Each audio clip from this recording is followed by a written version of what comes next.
All right, let's dive right in. For nearly 1400 years, the Islamic world has been shaped by a division that started in the most critical moments imaginable. Literally the hours and days right after the death of the Prophet Muhammad. And this isn't just some ancient history, you know? It's the origin story of a schism whose fault lines you can trace through empires, dynasties, and even into the geopolitics of today. It's something that defines the faith for over 1 billion people. This question, it hangs over everything. You have to remember, the early Muslim community, the Ummah, was forged in struggle and was incredibly united. So what on earth could possibly fracture it so deeply, so permanently? Well, the answer lies in a political crisis that would very quickly become a theological one. So picture this. It's the year 632 CE. The unimaginable happens. The Prophet Muhammad, the man who was the spiritual and political guide for the entire Arabian Peninsula, is gone. And his death creates this immediate, profound leadership vacuum. And look, this wasn't just about picking a new head of state. For this brand new community, the question of who comes next, it touched the very core of their faith. Who had the authority to guide the Muslims, to interpret the divine message? Who was going to carry the Prophet's legacy forward? Now this is where it gets really interesting because two totally different ideas pop up almost immediately. On one side, you had the argument from kinship. This view basically said that leadership was this sacred trust that had to stay within the Prophet's family, specifically with Ali ibn Abi Talib, his cousin and son-in-law. But on the other side, you had the argument for consensus. This view said no, the community's most respected elders should get together and choose the best person for the job. Two completely different philosophies on what authority even means. So, with these two big ideas floating around, how was the choice actually made? Well, that takes us to the specific events that unfolded in those chaotic hours after the Prophet's death, at a place called the Saqifa. And this, right here, just perfectly captures the drama of the moment. It's like a split screen in a movie. In one room at the Prophet's home, his closest family, including Ali, are preparing his body for burial. They're totally absorbed in their personal grief. But at the exact same time, just a short distance away, in a courtyard called the Saqifa, a secret and really urgent political meeting is happening. Tribal leaders are trying to decide the future of the entire community. And things moved so fast. First, the Ansar, the local Muslims of Medina. They gathered up, thinking they'd choose a leader from their own ranks. But when two of the Prophet's most senior companions from Mecca heard about it, Abu Bakr and Umar, they literally rushed over to intercept the meeting. And what followed was just this heated debate, a real political showdown over who had the right to rule. So the whole debate really turned on this one crucial point made by Abu Bakr.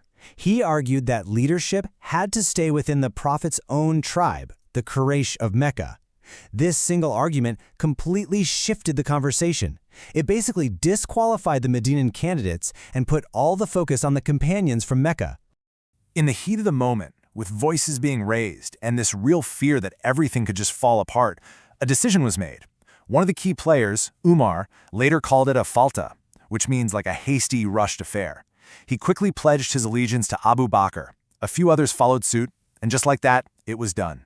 Abu Bakr was the first caliph. But a decision made that quickly, under that much pressure, it didn't unify everyone, not even close. In fact, it created an immediate and really deep division. So let's look at the aftermath. When Ali and his supporters found out what happened, they gathered at his house to protest. For them, Ali was the only rightful successor. The situation got incredibly tense. According to several historical sources, Umar actually showed up at Ali's house with an armed group and threatened to set the house on fire if Ali didn't pledge his allegiance. The confrontation only cooled down after the Prophet's own daughter, Fatima, pleaded with them. And this wasn't just a brief protest that blew over. For 6 whole months, Ali refused to pledge his allegiance to Abu Bakr. This quiet standoff only ended after the death of his wife, Fatima, who sadly passed away just half a year after her father. So why did he finally give in? Well, it seems Ali was terrified that if he pressed his claim, it would start a civil war. So for the sake of unity in a community that was still so fragile, he stepped back. He relinquished his claim and basically retired from public life. Okay, so to really understand why Ali's supporters felt so strongly, we have to hit rewind. We've got to go back in time to a crucial event that happened just a few months before the Prophet's death, the declaration at a place called Ghadir Khumm. So the Prophet was returning from his final pilgrimage to Mecca. He stops his whole caravan at this oasis called Ghadir Khumm.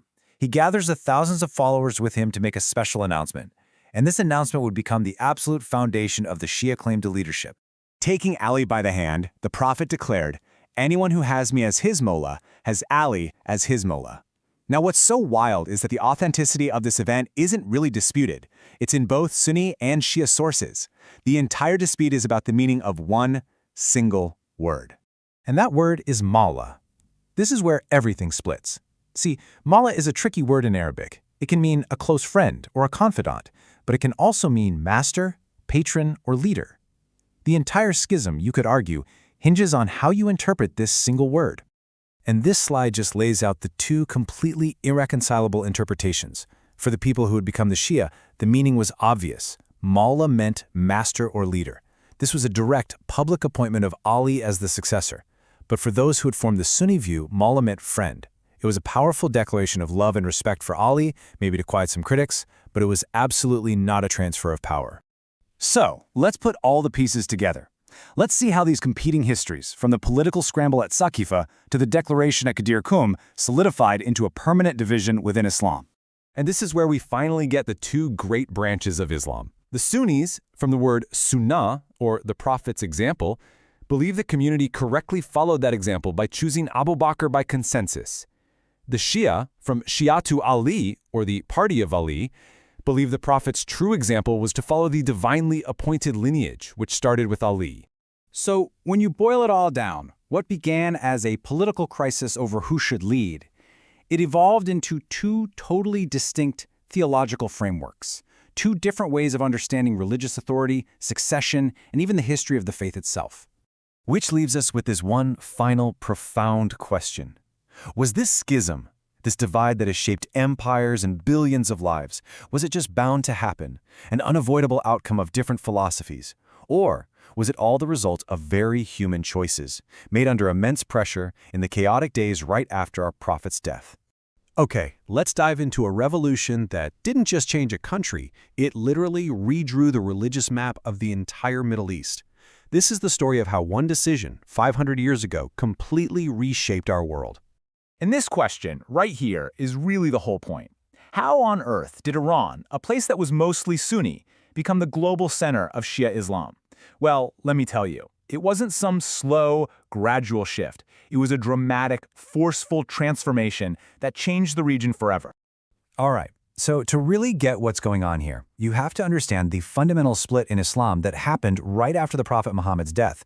It was all about who should lead. The Sunnis, the majority, thought the new leader, the Caliph, should be elected from those who were most capable.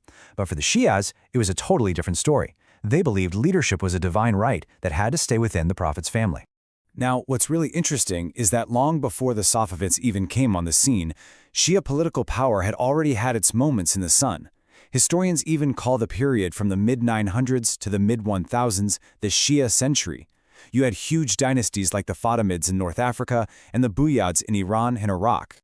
But here's the catch. This power was fragmented. It was all over the place. There wasn't one single unified Shia empire. And the most critical part, Iran itself, the country that would become the heartland of Shiaism, was still overwhelmingly Sunni. That, however, was all about to change. And this is where everything changes. At the turn of the 16th century, a new, radical force storms onto the stage, the Safavids. And this isn't just a turning point, it's a full-blown revolution, enforced from the top down. So in 1501, this young, charismatic leader, Shah Ismail I, conquers the city of Tabriz and makes a jaw-dropping declaration. He decrees that TwelverShi'ism is now the official state religion. This wasn't just a political move, it was a seismic religious event that put Iran on a direct collision course with all of its powerful Sunni neighbors. And the Shah's message? Yeah, it was brutally clear. This wasn't a friendly suggestion, it was a public order backed by the sword. There was absolutely no room for debate. This was a revolution, and you were either with it or you were against it. And this wasn't random, it was a systematic, brutal campaign. Sunnis were forced to go into the streets and publicly curse the very leaders they revered. Their mosques and tombs were torn down. Their religious scholars and judges executed if they didn't convert. The goal was simple: completely erase the Sunni identity of an entire nation. So if you resisted, you were met with overwhelming, deadly force. In the new capital city of Tabriz alone, it's estimated that 20,000 Sunnis were killed. This was more than a battle. It was a horrifying message to the rest of the empire. This is the price of opposition. Okay, so how do you actually pull this off long-term? I mean, it's one thing to declare a new religion by force. It's a whole other challenge to build a lasting state and get an entire population on board. Shah Ismail had this massive problem on his hands.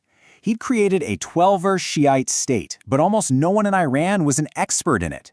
The country's top religious minds, its judges, its scholars, they were all Sunni. So who was going to write the laws, run the courts, and, teach the new faith? The solution was brilliant, in a way. If you don't have a religious elite, you import one. The Safavids launched this huge recruitment drive, inviting Arab Shia scholars from places like Jabal Amil in today's Lebanon. Many of these scholars were actually fleeing persecution from the Sunni Ottomans, so they were happy to come. They were given land, wealth, and incredible power, basically creating a brand new clerical class that was super skilled and fiercely loyal. And get this.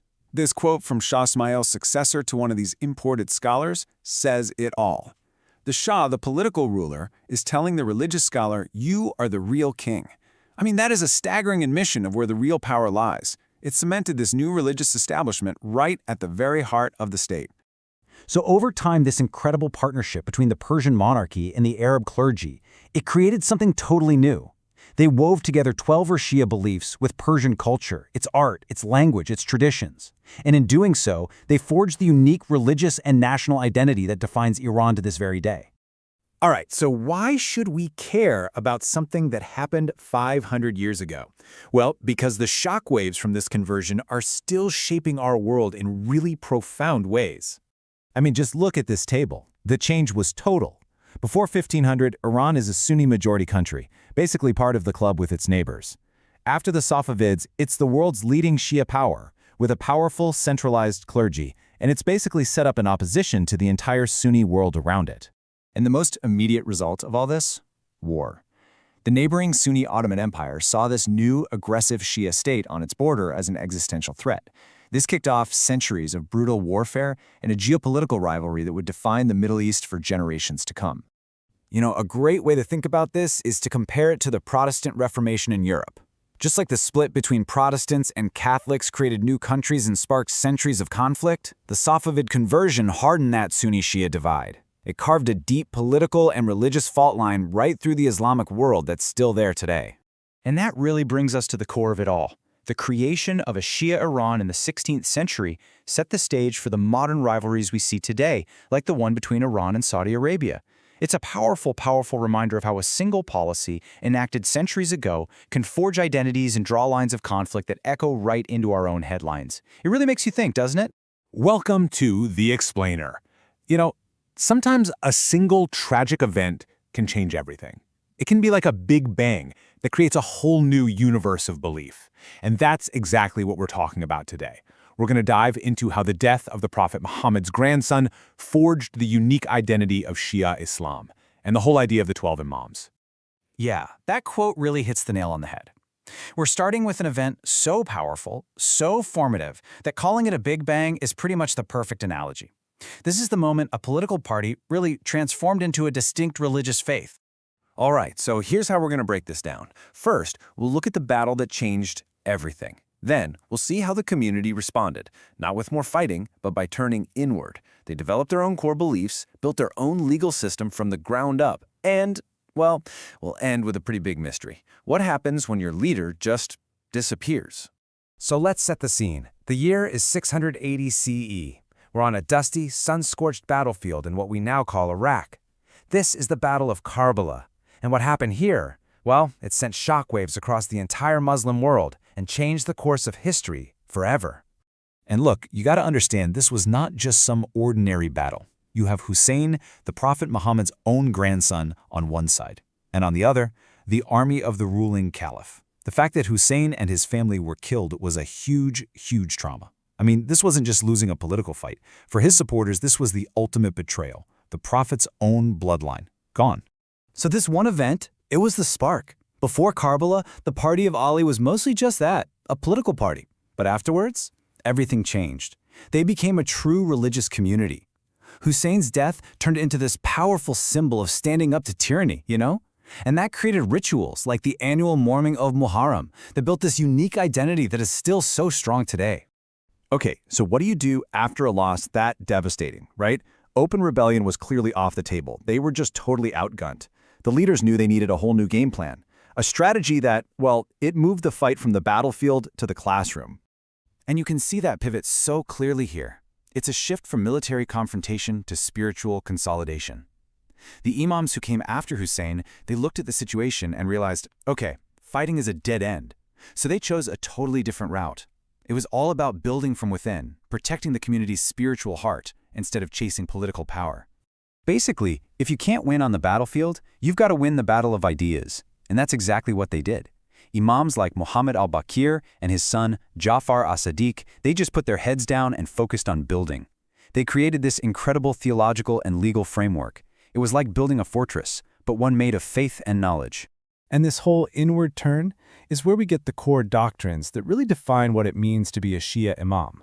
These are the theological pillars that hold everything up. First, you have this idea of Nass. This is absolutely crucial.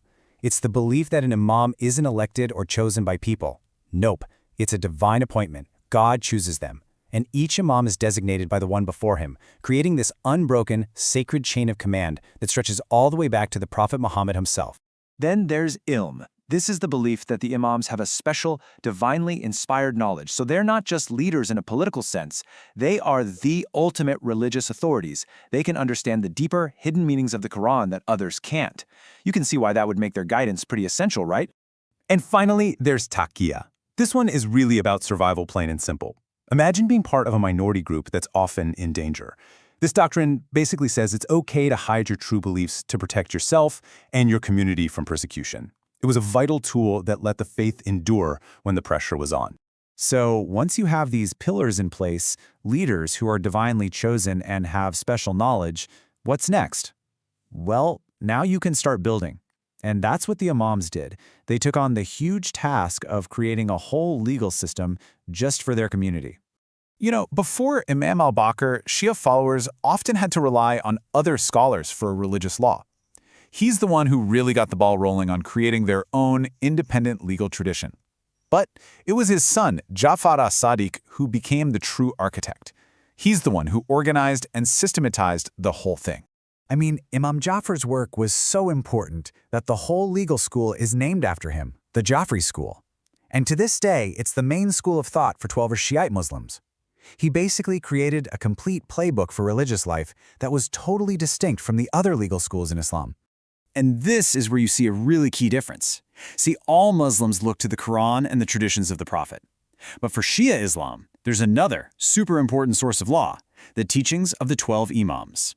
This means the Imams themselves are considered a primary source of guidance, and that shapes, well, pretty much everything.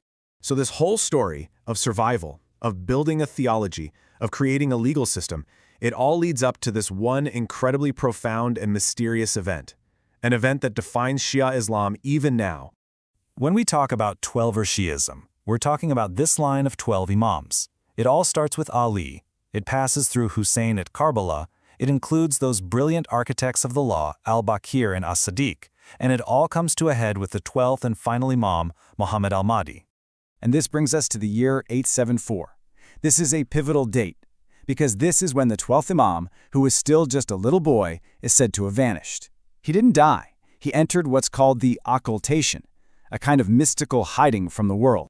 Now, this isn't seen as the end of the story. It's more like a new chapter. The belief is that the Mahdi is still alive, hidden by God's will, and that he continues to guide humanity from behind the scenes. And one day, he will return as a messianic figure to bring justice to the entire world. So let's pull all these threads together. You have a community that starts with this incredible trauma at Karbala, and instead of fading away, it forges this powerful identity. Not with armies or politics, but with theology and law.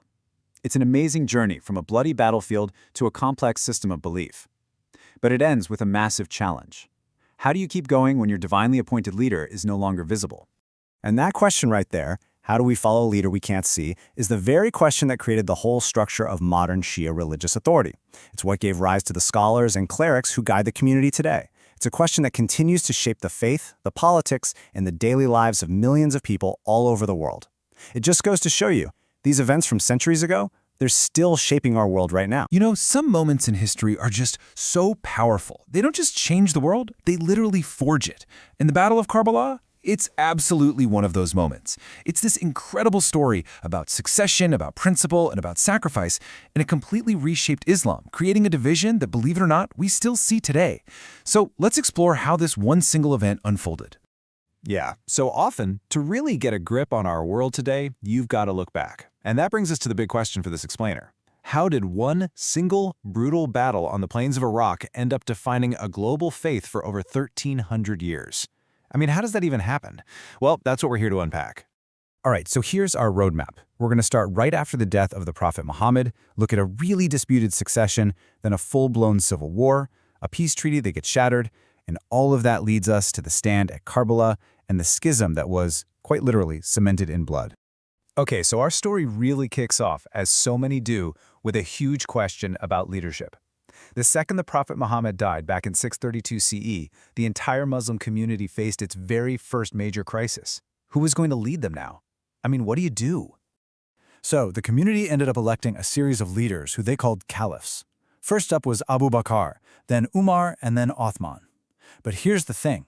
It took a full 24 years after the Prophet's death for his own cousin and son-in-law, Ali ibn Abi Talib, to finally become the fourth caliph. And for a lot of people, that was way, way too late. And that's really the crucial point right there. See, a pretty big group of followers were absolutely convinced that Ali was supposed to be the heir, that the Prophet had designated him. So when other guys were chosen ahead of him, time and time again, well, that created the very first crack in the community's unity. This is the group that would eventually become known as the Shi'at Ali, which literally just means the Party of Ali. So, you might think that when Ali finally became caliph in 656 CE, everything would be solved, right? Nope, not even close. Instead of peace, his caliphate plunged the community right into its first civil war, a really turbulent period they call the First Fitna. Yeah, Ali's entire time as leader was just riddled with conflict. For one thing, the previous caliph, Uthman, had been assassinated, and a lot of people were demanding vengeance. And the really powerful governor of Syria, a man named Muawiyah, basically used this as an excuse to refuse to pledge allegiance to Ali. He becomes Ali's biggest rival. All this turmoil just spirals until Ali himself is assassinated in 661 CE, and the community is left just completely fractured and bleeding. Okay, so after Ali is killed, his supporters over in Kufa quickly name his older son Hasan as the new caliph. But remember, Muawiyah? Well, he and his powerful Syrian army are still there, threatening even more war. So Hasan is faced with this absolutely monumental decision.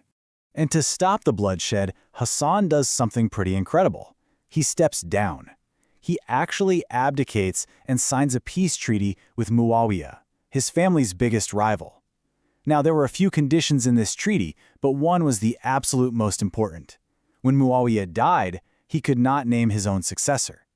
Leadership had to go back to being decided by the community. That was the deal. And for a while, it worked. That fragile peace actually held. But that one single, crucial promise, the absolute bedrock of the whole treaty, was about to be completely shattered. And this is what sets the stage for the ultimate tragedy. In a move that would change the course of Islamic history forever, Muawiyah went ahead and nominated his own son, Yazid, to be his successor. Now, this wasn't just some clever political move. It was a direct violation of the treaty he'd made with Hasan, and it introduced something totally new and controversial, a dynasty. The idea of hereditary rule was now a part of the Caliphate.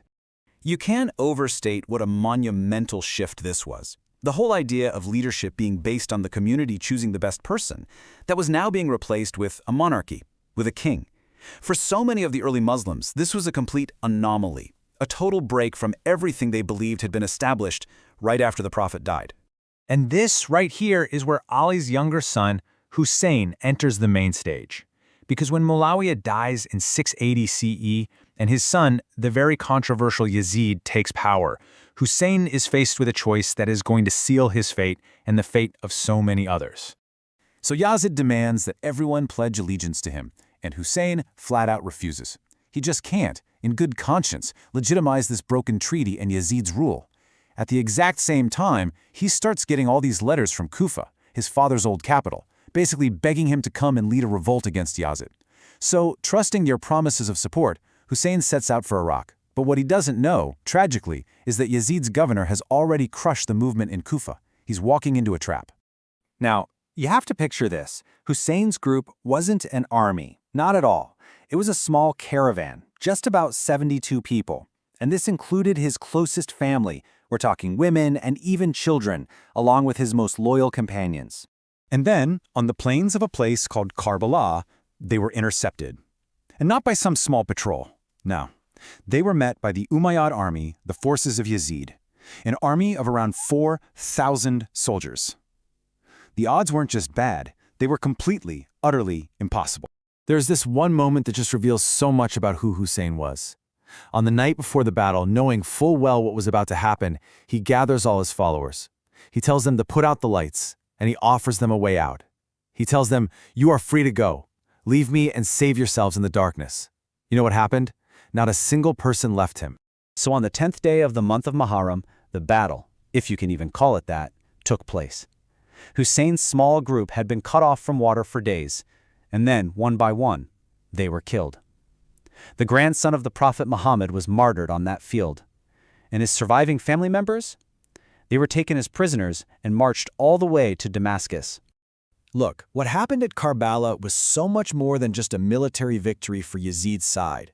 The news of this massacre sent absolute shockwaves through the entire Muslim world.